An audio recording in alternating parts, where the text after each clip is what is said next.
A news video about what happened to Gina, Lima, and Cezar Ronquillo came up on my feed, and I could not scroll past it. As I listened, I felt that pull in my chest. 2 young lives gone, 2 families shattered, and so many voices online speaking louder than the facts, while investigations into their deaths are still ongoing. I only know what has been shared publicly, and I am not here to judge or point fingers at anyone. What I want to talk about is how heavy it can be when the internet turns into a crowd.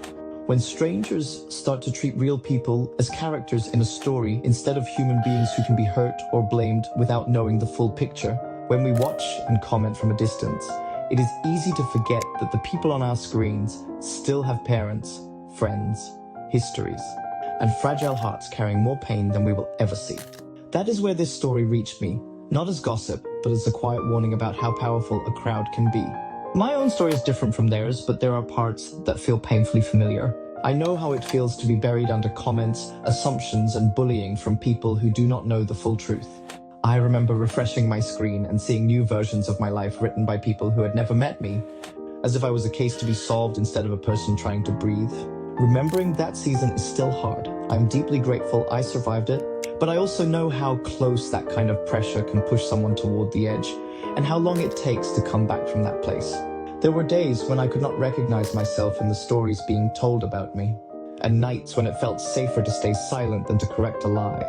The damage does not disappear when the trend dies down. It lingers in your body, in your sleep, and in the way you hesitate before posting or trusting again. So when I hear Gina and Ivan's names now, I feel that old ache wake up inside me.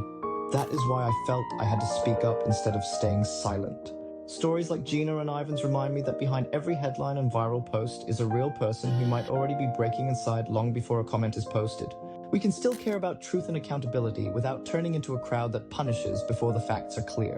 Our words carry weight online and offline. Before we share, react, or comment, we can pause and ask, am I adding light or more pressure? Sometimes the most loving thing we can do is to hold back, to report clear abuse, and to remember there is a human being on the other side of the screen.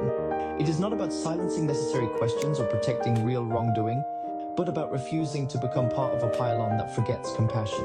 We may never see the full impact of a single sentence we type, but someone on the edge might feel it like a final push or a small, steady hand holding them back. I did not know Gina and Ivan personally, but I grieve for them and I pray for their families, who are now carrying a pain that the internet will move on from much faster than they will. I also think of anyone watching who has felt crushed by words, rumors, or half-truths. I want to stand as a small reminder that some people do make it through that darkness, but many do not, and none of us should have to walk it alone. If you are in that place right now, please do not carry it by yourself.